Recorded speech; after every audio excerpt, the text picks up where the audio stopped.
Si tu veux scaler et maximiser tes profits, voici la formation Facebook Ads et Meta Ads la plus efficace. Si aujourd'hui tu veux arrêter de perdre ton argent, regarde bien cette vidéo jusqu'au bout parce que comme d'habitude, je vais te partager exactement ce qu'on met en place pour nos clients. Et si aujourd'hui je suis en train de te coacher en live, voici exactement ce que je ferai. Donc la plus grande problématique ici, c'est qu'on a des clients ou on a des prospects qui nous contactent et qui nous disent j'ai de bonnes pubs, mais je perds de l'argent. Est-ce que ça t'est déjà arrivé d'avoir d'excellentes publicités, mais tu ne sais pas pourquoi, tu n'as pas l'impression de pouvoir scaler à ton summum? Eh bien, sache que c'est totalement normal. Parce que là, en fait, c'est toute la partie qui est, et je vais te la marquer ici, qui est sur l'analyse de la data. De data. Et tous les professionnels qui nous accompagnent, que ce soit des entreprises, souvent vous faites appel à des agences. En fait, ces agences ont pris des formations. Et les formations que ces agences ont pris, ce sont des formations de coach business. Et devinez qui je suis? Je suis un coach business. Donc la majorité des personnes qui prennent souvent des formations, c'est à travers des coachs business ou des experts en Facebook. Mais ce sont, mine de rien, les meilleurs experts en Facebook Ads, ce sont derrière des coachs business. Et ce qui se passe, c'est que ces personnes qui sont dans les agences vous appliquent des stratégies d'agence. Et toute petite parenthèse qui me tient à cœur, regarde à l'écran, s'il te plaît. 8 personnes sur 10 qui regardent mes vidéos ne sont toujours pas abonnés. Alors chaque semaine, je sors plusieurs vidéos dans un seul but. Parce que ma mission, c'est d'aider un maximum d'entrepreneurs à développer leur activité sans sacrifier leur famille, leurs relations ainsi que leur santé. Donc si tu souhaites me soutenir et nous voir grandir ensemble, prends juste une seconde, abonne-toi, active la cloche de notification et je te laisse regarder ta vidéo. Et en fait, il y a une différence. Si dans ces agences, il n'y a pas une véritable analyse de la data, c'est pas seulement de regarder une bonne pub qui suffit, c'est de regarder comment tes publicités interagissent entre elles et quels sont les résultats entre tes différentes pubs. Donc imaginons ici on a pub 1, pub 2, pub 3, ok.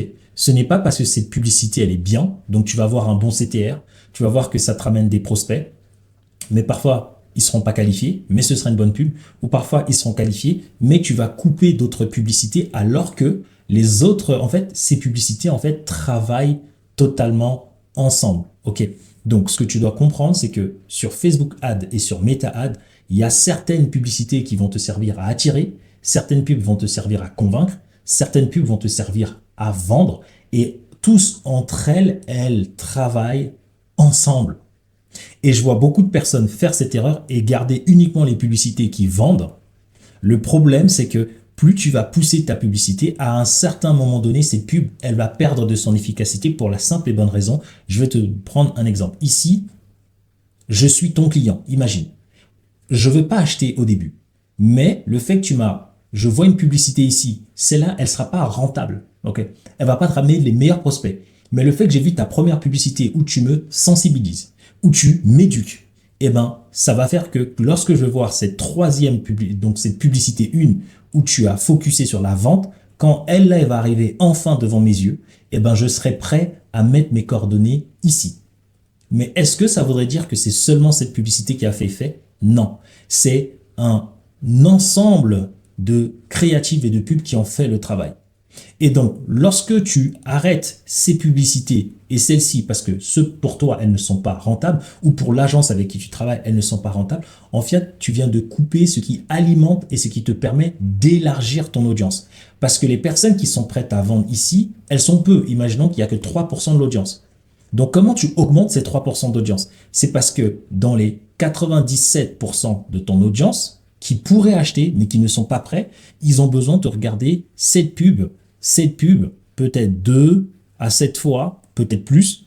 Et comme ils vont être sensibilisés, lorsque ta publicité de vente va venir devant ces 97%, après le fait que tu les aies fait passer ces pubs, devine quoi? Eh ben, tu as un peu plus de ces 97 personnes qui vont mettre leurs coordonnées et vouloir devenir client parce que tu as cassé leurs croyances qui les empêchaient de passer à un niveau de conscience supérieur. Ok. Donc, le problème, en fait, souvent, c'est que les agences ou toi-même tout seul, et moi-même au départ, c'est ce que je faisais, on a tendance à regarder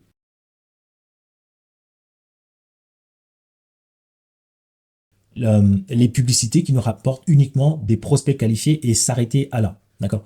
Alors que, dis-toi que parfois, en fait, c'est pas forcément ça qui fait la différence. C'est pas parce que ben, tu as de bons résultats que ça veut dire que tu es bon. Parce que si tu coupes les mauvaises pubs qui ont contribué au fait que cette publicité-là soit bonne, là, tu as un sérieux problème. C'est la raison pour laquelle quand tu essaies de scaler et maximiser tes profits, eh ben, qu'est-ce qui se passe? Il y a tout qui s'effondre. C'est pas juste une question de créative. C'est une question comment, selon ta cible, tu vas leur mettre un ensemble de contenus qui vont travailler ensemble et qui vont faire ce travail-là. Et parfois, effectivement, tu as seulement une seule publicité qui te rapporte des résultats. Donc, quand tu scales, ça fonctionne. Mais plus tu vas faire de la publicité, plus tu vas voir que parfois, ce n'est pas le cas. Donc, c'était très important pour moi de te partager cela. Donc, ce qui compte, en fait, c'est vraiment un équilibre dans tes métriques entre la fréquence, le coût de visibilité, le budget et puis finalement l'efficacité. Et ce n'est pas parce que certaines pubs ne te rappellent pas forcément de prospects que